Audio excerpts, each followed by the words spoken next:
안녕하세요. 책 읽기 좋은 밤입니다. 오늘도 찾아와 주셔서 감사합니다. 그럼 바로 시작하겠습니다. 나는 23살, 시집을 왔다. 남편은 대대로 깻잎 농사를 지으며 살아온 사람이었다. 그를 따라 나도 농사를 배우기 시작했다. 손에 흙을 묻히는 것이 서툴렀지만 남편은 차근차근 가르쳐 주었다. 이렇게 하면 돼. 힘 조절이 중요해. 무뚝뚝한 성격이었지만 가르쳐 줄 때만큼은 조곤조곤했다. 덕분에 나는 조금씩 농사일에 익숙해졌다. 새벽부터 나가 허리를 숙이고 깻잎을 따는 일이 반복되었다. 손끝에 닿는 이슬이 차가웠지만 그것도 익숙해졌다. 시어머니는 시집살이를 심하게 시키지 않았다.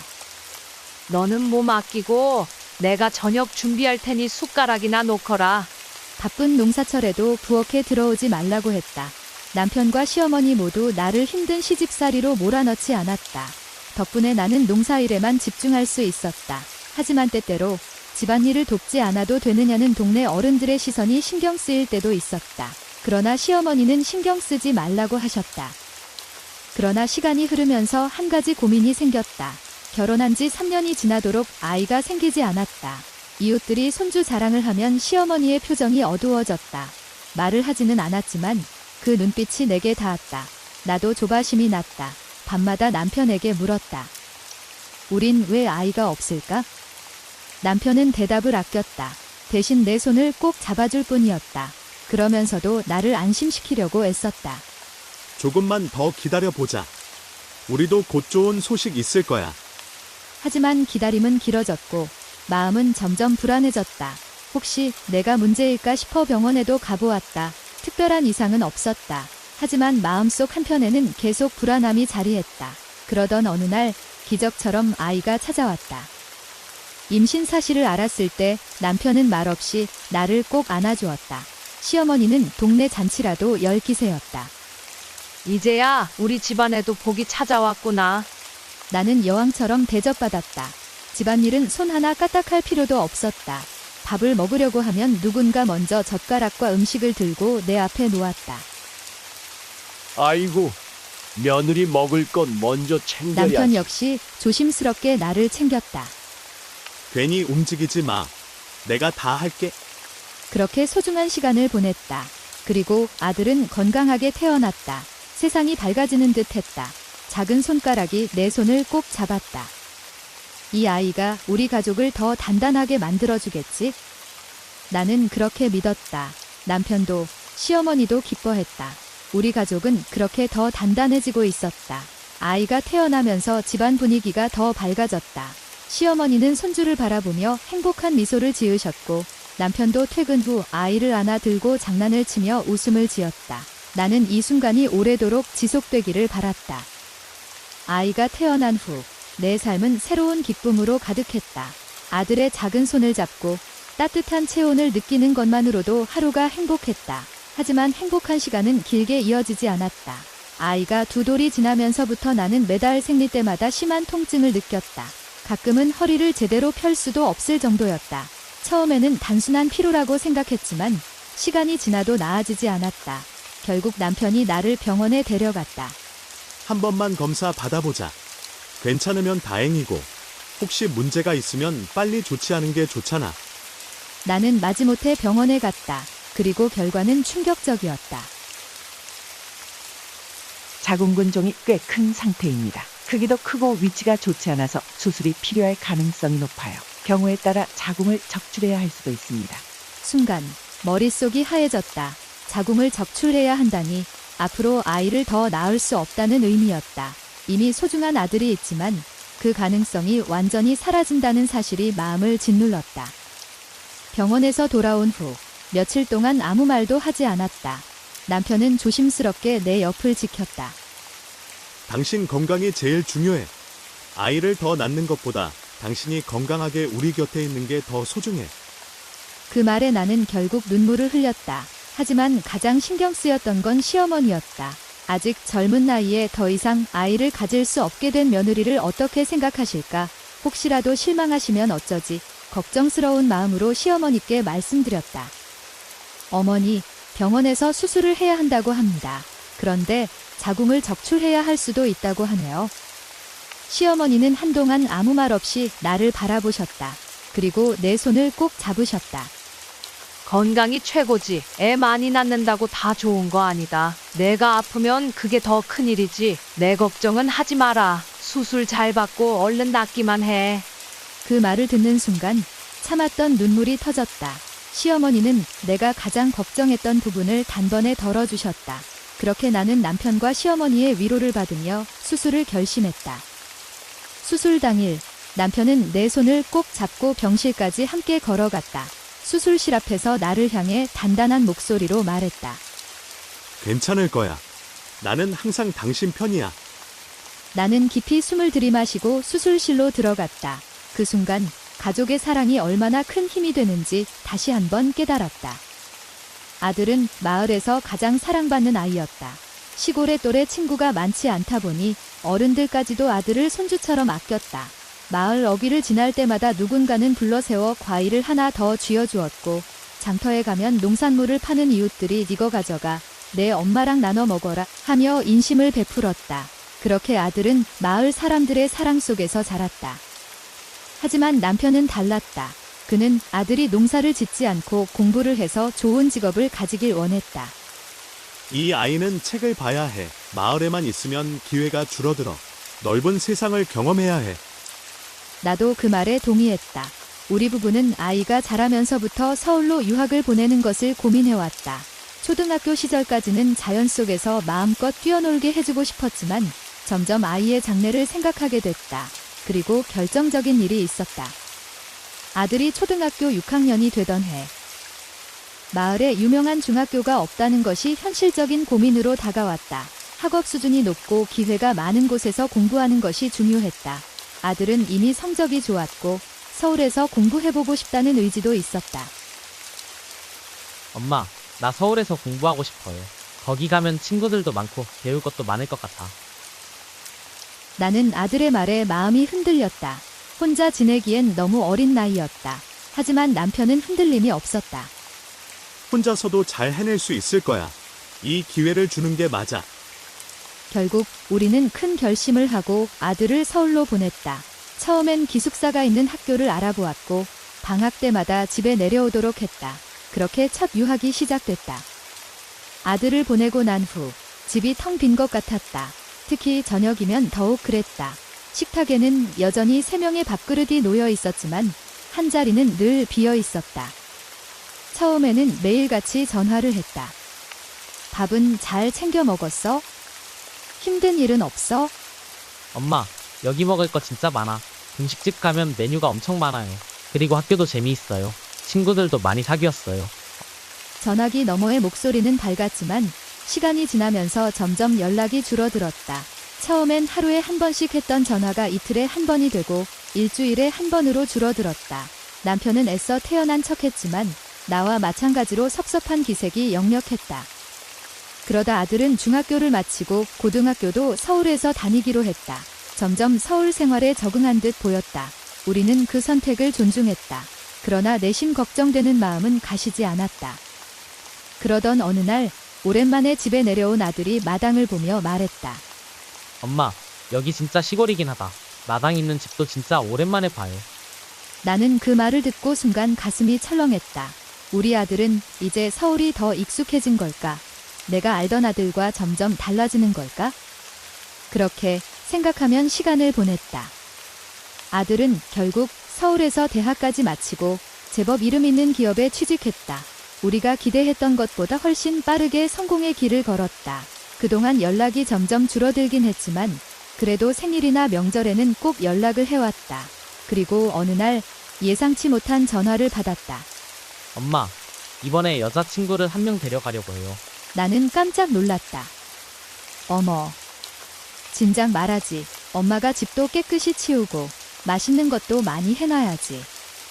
아들이 여자친구를 데려온다는 소식에 기쁨과 설렘이 밀려왔다. 어떤 아가씨일까? 우리 아들과 잘 어울리는 사람일까? 여러 가지 생각이 머릿속을 스쳤다.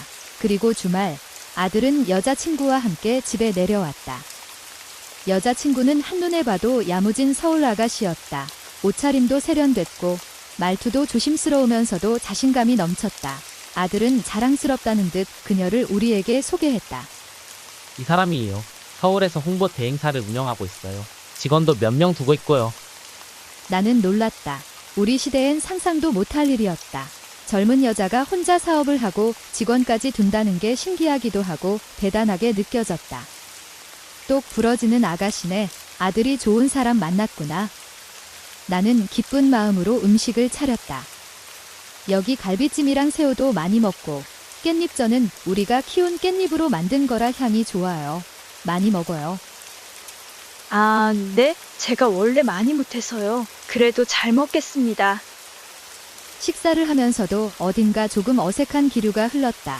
하지만 처음 만나는 자리라 그런가 보다 했다. 그런데 식사가 끝나자마자 두 사람은 빠르게 떠나려 했다. 왜 조금 더 앉아서 소화도 시키고 가지? 아, 얼른 올라가서 좀 쉬어야 해서요. 출근도 해야 하고요.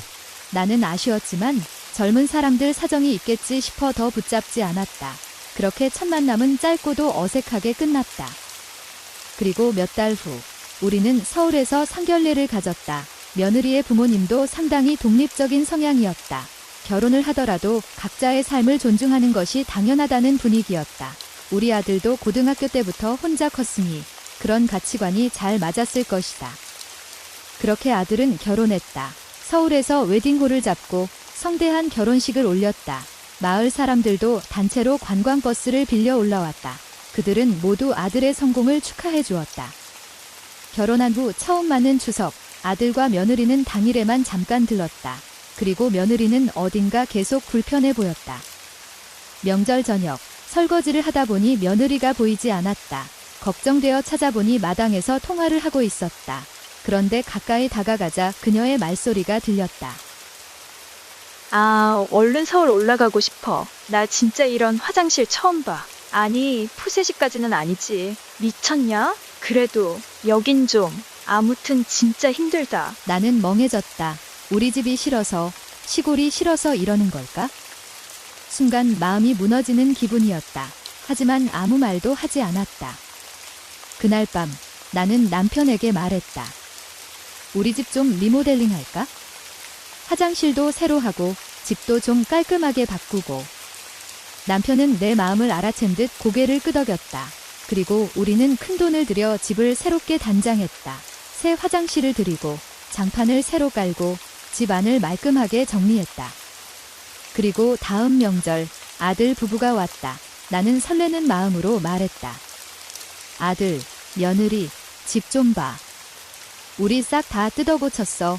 화장실도 새로 하고 이제 완전 깨끗하지?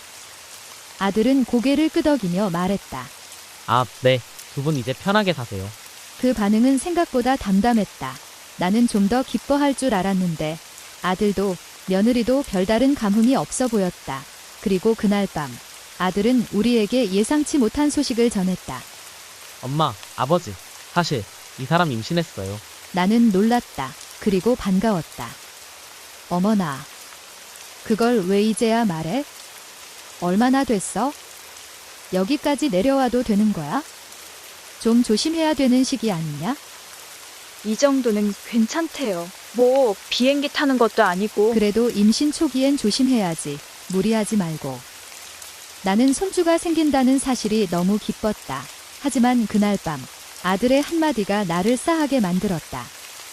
엄마도 나 낳고 몸 안 좋아져서 자궁 떼었다면서? 순간 방 안의 공기가 싸늘해졌다. 남편이 단호하게 말했다. 그런 말 함부로 하는 거 아니다. 내 엄마가 얼마나 힘들었는데. 나는 괜찮다고 말했지만 그 말이 가슴에 깊이 박혔다. 가족들도 그녀를 배려하며 최대한 편하게 해주려 했다. 시어머니로서 나도 몸에 좋은 음식을 준비하고 무리하지 않도록 조심했다. 하지만 어느 순간부터 그녀의 태도가 달라지기 시작했다. 그날도 평소처럼 저녁 식사를 준비했다. 며느리는 한동안 밥을 먹다 말더니 젓가락을 내려놓고 조용히 말했다. 죄송해요. 갑자기 속이 좀 안 좋아서. 괜찮아. 입덧 때문인가? 내가 따뜻한 차라도 줄까? 아니요. 그냥 좀 쉬면 괜찮아질 것 같아요. 나는 걱정스러운 마음에 며느리를 바라보았다. 처음에는 단순한 입덧 때문이라 생각했다. 하지만 그날 밤 며느리가 방문을 닫고 아들과 이야기하는 소리가 들렸다. 솔직히 나 여기 오는 거 부담돼. 집 분위기도 낯설고 침대도 익숙하지 않고 그냥 힘들어. 조금만 참아줘. 엄마, 아버지도 많이 신경 써주시잖아. 알지? 그런데도 적응이 안 돼. 그리고 뭔가 계속 눈치 보이는 기분이야. 그날 이후로 며느리는 내려오는 횟수가 줄어들었다. 처음에는 몸이 힘들어서 그런가 싶었지만 점점 전화도 줄어들고 결국 내려오지 않게 되었다. 나는 아들에게 조심스레 물었다. 너희는 왜 요즘 자주 못 내려오니? 며느리가 힘든가? 엄마, 그냥 몸이 무거워져서 그래. 조금만 이해해줘. 나는 더 이상 묻지 않았다.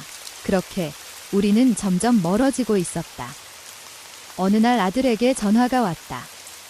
아들이 손주가 태어났다는 소식을 전해왔다. 나는 기쁨에 가득 차 당장이라도 서울로 달려가고 싶었다. 이제 건강하게 태어난 거지? 애기랑 며느리는 어때?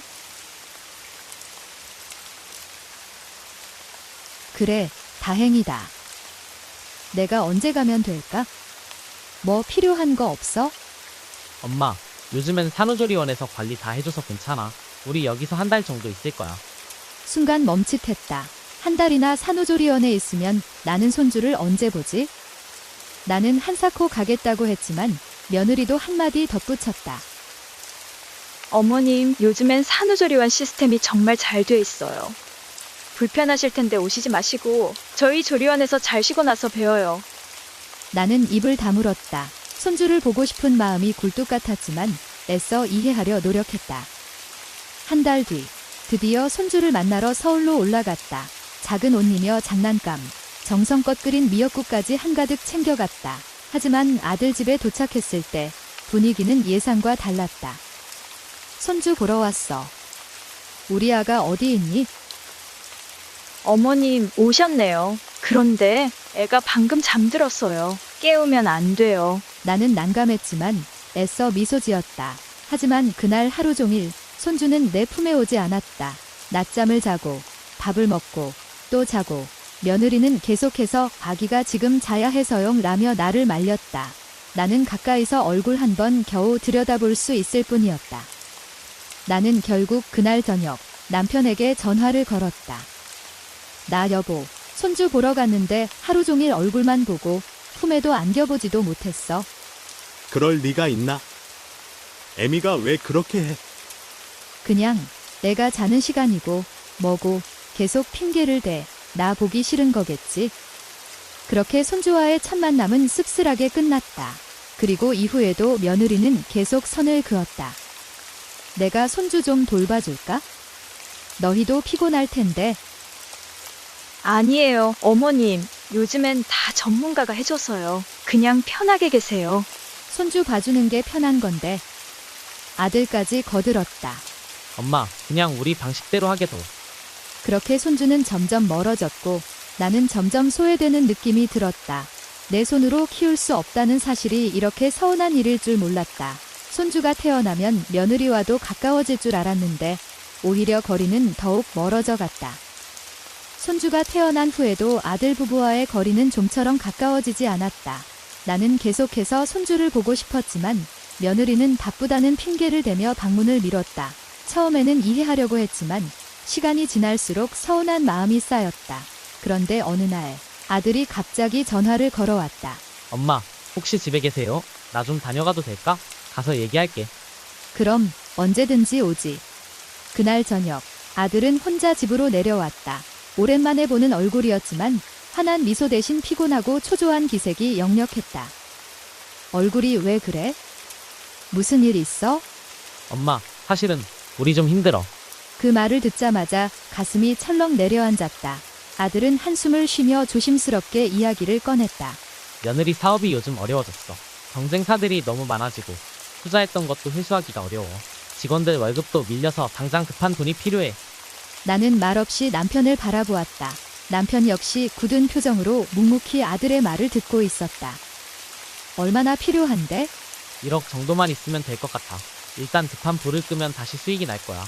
그 말을 듣는 순간 나는 순간적으로 말을 잃었다. 1억이라니 우리가 가진 돈을 모두 긁어 모아도 그만한 돈을 쉽게 마련할 수는 없었다. 남편이 무겁게 입을 열었다. 우리가 넉넉한 형편이 아니라는 거 너도 알잖아. 알지.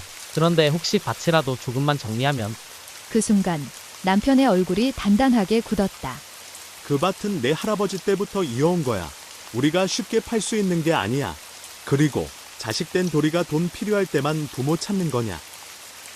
아들은 당황한 기색이 역력했다. 아버지, 그런 뜻이 아니야. 그냥 너무 급해서. 나는 마음이 흔들렸다. 아들이 힘들어하는 모습을 보니 돕고 싶었다. 하지만 남편의 말도 틀리지 않았다. 우리는 평생 땅을 일구며 살아왔고 그 밭을 팔면 우리 삶도 흔들릴 수밖에 없었다. 1억은 어렵다. 하지만 우리가 조금이라도 도울 수 있는 방법을 찾아볼게. 아들은 실망한 듯 보였지만 억지로 미소를 지었다. 알았어. 엄마, 미안해. 내가 너무 무리한 부탁을 했지. 그날 밤 나는 잠을 이루지 못했다. 도와주고 싶은 마음과 현실적인 어려움 사이에서 갈등이 깊어졌다. 그리고 다음 날 나는 남편에게 조심스럽게 말했다. 우리 조금이라도 보태줄까? 큰 돈은 아니어도. 남편은 깊은 한숨을 내쉬었다. 내가 그렇게 하고 싶다면? 하지만 그냥 주지는 말자. 확실한 약속을 받고 도움을 주자. 그렇게 우리는 아들에게 다시 연락을 했다. 큰 돈은 어렵지만 일부는 도울 수 있다고. 하지만 그 돈을 어떻게 쓸 것인지, 어떻게 갚을 것인지 분명한 약속을 해야 한다고. 그리고 이 일이 가족 간의 신뢰를 더 무너뜨리는 일이 되지 않기를 바랐다. 아들의 사업 문제로 마음이 복잡했던 그 즈음, 나는 계속되는 속쓰림과 체중 감소를 느끼기 시작했다. 처음에는 단순한 피로라고 생각했다. 하지만 증상이 계속되자 남편이 병원에 가보자고 했다. 당신 요즘 밥도 잘 못 먹고 너무 마른 것 같아. 병원 가서 검사 한번 받아보자. 나는 그제야 불안한 마음이 들었다. 그렇게 검사를 받았고 며칠 뒤 의사의 진단을 들었다. 위암 초기 단계입니다. 다행히 아직 전이는 없고 수술하면 완치 가능성이 높습니다. 하지만 빨리 수술해야 합니다. 그 말을 듣는 순간 세상이 흔들리는 것 같았다. 암이라니, 내가? 당장 남편에게 전화를 걸었다. 여보, 나 위암이래. 뭐라고? 지금 당장 갈게. 거기서 기다려. 남편은 바로 병원으로 달려왔다. 그리고 우리는 수술 일정을 잡았다. 다행히 의사도 조기에 발견한 거라 괜찮을 거라고 했다. 하지만 마음 한편에는 두려움이 가득했다. 그리고 이 소식을 아들에게도 전했다. 엄마, 위암. 갑자기 무슨 말이야? 초기라서 수술하면 괜찮대. 너무 걱정하지 마라. 그래도, 엄마, 이거 심각한 거 아니야? 내가 병원으로 갈게. 그렇게 아들은 병원으로 찾아왔다. 그런데 그와 함께 온 며느리의 표정은 어딘가 어색했다. 나는 애써 웃으며 말했다. 아이고, 오느라 힘들었지?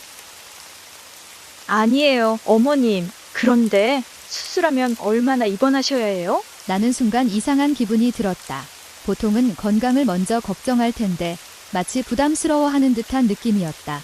아들은 별다른 말 없이 내 옆에 앉았다. 수술 당일 남편은 내 손을 꼭 잡고 말했다. 괜찮을 거야. 꼭 이겨낼 거야. 나는 조용히 고개를 끄덕이며 수술실로 들어갔다. 그리고 몇 시간이 지난 후 수술은 성공적으로 끝났다. 하지만 회복하는 동안 며칠 동안 병실에는 남편과 간호사뿐이었다. 아들은 바쁘다는 핑계를 대며 오지 않았고 며느리도 마찬가지였다. 그러다 퇴원 후 회복을 위해 서울에 머무를 작은 원룸을 얻었다. 그때야 아들이 다시 찾아왔다. 엄마, 괜찮아. 집으로 내려가도 되겠어? 조금만 더 회복하고 내려가야지. 아직 몸이 완전히 회복된 게 아니라서. 그때 며느리가 조심스럽게 말했다. 어머님, 그런데 혹시 서울에 계시는 동안 저희 집에서 지내시는 건 어떠세요? 원룸 생활 불편하실 텐데. 순간 나는 감동받았다. 드디어 며느리도 나를 걱정해주는구나 싶었다. 그런데 이어진 말에 나는 얼어붙었다. 사실 어머님 치료비가 꽤 많이 나갔다고 들었어요. 저희도 요즘 사정이 어렵잖아요. 혹시 보험금 들어온 거 있으시면. 그만해라. 지금 그게 할 소리? 남편이 단호하게 말하자 며느리는 불편한 기색을 감추지 못했다. 나는 그제야 깨달았다. 아들과 며느리가 나를 걱정해서 찾아온 것이 아니라 혹시나 경제적인 지원을 받을 수 있을까 싶어 온 것이었다. 그날 밤 나는 남편에게 조용히 말했다. 여보, 우리 아들이지만 이제 마음을 접어야 할까 봐. 남편은 긴 한숨을 내쉬었다. 그리고 조용히 내 손을 잡았다. 이제 우리가 우리를 위해 살아야지. 수술 후 나는 서서히 회복해갔다. 남편과 함께 집으로 돌아왔지만 마음속에는 씁쓸함이 자리 잡고 있었다. 병원에서조차 돈 이야기를 꺼냈던 며느리, 점점 멀어지는 아들의 모습이 떠올랐다. 남편과 나는 조용히 결론을 내렸다. 이제 더 이상 아들에게 의지하지 않기로. 우리의 노후는 우리가 책임져야 했다. 하지만 아들은 쉽게 우리를 놓아주지 않았다. 연락이 점점 뜸해지는가 싶더니 어느 날 다시 전화를 걸어왔다. 엄마, 아버지, 좀 뵐 수 있을까요? 무슨 일인데? 그냥 오랜만에 얼굴도 뵙고 싶고. 나는 순간 망설였다. 지난번 병원에서의 일이 떠올랐지만 그래도 내 아들이었다. 결국 우리는 아들을 만나기로 했다. 그런데 집에 도착한 아들의 얼굴은 예전보다 더 수척해져 있었다. 무슨 일 있냐? 아들은 한참을 머뭇거리더니 조심스럽게 입을 열었다. 사실은 사업이 더 어려워졌어. 투자도 다 실패하고 이제는 직원 월급 줄 돈도 없고. 나는 가슴이 철렁 내려앉았다. 지난번에도 힘들다고 했는데 상황이 더 악화된 것 같았다. 그런데 이어지는 말이 더욱 충격적이었다. 사실 이혼하게 됐어.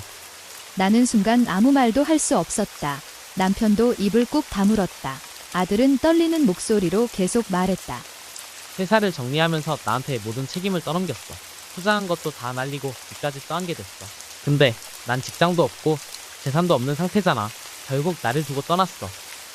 나는 조용히 한숨을 쉬었다. 불행이 겹쳐 찾아왔다. 하지만 한편으로는 씁쓸했다. 그렇게 돈을 최우선으로 생각하던 며느리도 결국 아들을 버리고 떠난 것이다. 나는 묻고 싶었다. 그럼 손주는? 데리고 갔어. 나한텐 아무것도 남지 않았어. 남편은 한동안 말이 없었다. 그리고 무겁게 입을 열었다. 그래서 어쩌라고? 아들은 고개를 푹 숙였다. 엄마, 아버지, 나 당분간 여기서 지내면 안 될까? 서울에 있을 곳도 없고. 남편은 단호하게 대답했다. 내가 무슨 말을 해도 이제 와서 우리가 너한테 뭐 해줄 수 있는 건 없다. 이 집은 내가 힘들 때마다 돌아와서 쉬어가는 곳이 아니야. 내 선택이 내 인생을 만든 거야. 아들은 절망적인 표정을 지었다. 나는 아들의 처지가 안쓰러웠지만 더 이상 흔들리지 않기로 했다.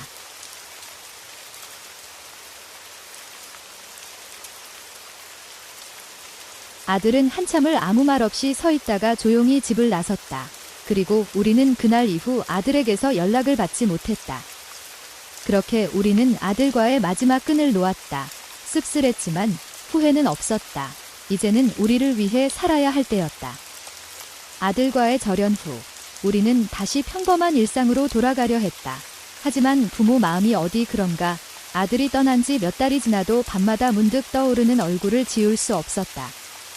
그러던 어느 날 동네 사람이 전해준 이야기가 내 가슴을 철렁하게 만들었다. 서울에서 본 사람 있다고 하더라고. 형편이 많이 어려워진 모양이야. 나는 남편을 바라보았다. 말은 하지 않았지만 둘 다 같은 생각을 하고 있었다. 그래도 내 자식이었다. 그러나 우리는 먼저 연락하지 않았다. 부모가 먼저 손을 내미는 순간 또다시 기댈까 봐 그렇게 시간이 흘렀다. 그러던 어느 날 아들이 직접 우리를 찾아왔다. 그동안 얼마나 힘들었는지 한눈에 보였다. 말라버린 몸, 깊어진 주름, 그리고 초점 없는 눈빛. 그러나 예전과 달랐던 점이 하나 있었다. 엄마, 아버지, 미안합니다. 정말 미안해요. 나는 아무 말도 하지 않았다. 남편도 그저 아들을 바라볼 뿐이었다. 나 이제 다시 살려고요. 서울에서 아무리 발버둥 쳐도 다시 일어서기 힘들 것 같아요. 그래서 내려왔어요. 내려와서 뭘 할 건데? 농사 배우고 싶어요. 처음부터 다시 배우면서 살아보려고요. 나는 귀를 의심했다. 아들이 농사를 짓겠다고? 평생 도시에서 성공을 위해 달려왔던 아들이? 이 일이 내가 쉽게 할 수 있는 일이 아니다. 농사는 하루 이틀 한다고 되는 게 아니야. 너 정말 할 수 있겠어? 할 수 있어요. 아니, 해야 해요. 이제서야 부모님이 어떤 마음으로 이 땅을 지켜왔는지 알겠어요. 그동안 너무 어리석었어요. 다시 시작할 기회를 주세요. 남편은 한동안 말이 없었다. 그리고 천천히 고개를 끄덕였다. 해봐라. 하지만 쉽게 도와주지는 않을 거다. 네가 정말 할 수 있는지 보겠다. 그렇게 아들은 농사일을 배우기 시작했다. 처음에는 서툴렀고 몸도 버텨내지 못했다. 하지만 그는 포기하지 않았다. 하루 종일 땀을 흘리며 일했고 밤이면 농사책을 읽으며 공부했다. 동네 어르신들도 그런 아들을 보고 조금씩 도움을 주기 시작했다. 몇 년이 흘렀다. 아들은 이제 어엿한 농사꾼이 되었다. 땅을 일구는 법을 배웠고 직접 농사지은 작물을 시장에 내다 팔며 묵묵히 자신의 길을 걸었다.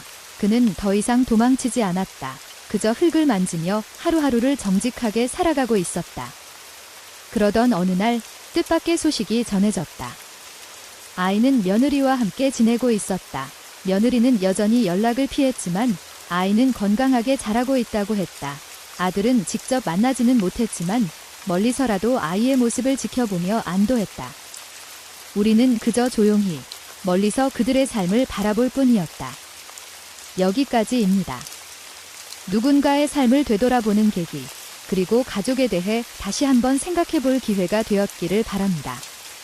끝까지 함께 해주셔서 감사합니다. 앞으로도 더 많은 이야기로 찾아뵙겠습니다. 구독과 좋아요 잊지 마세요.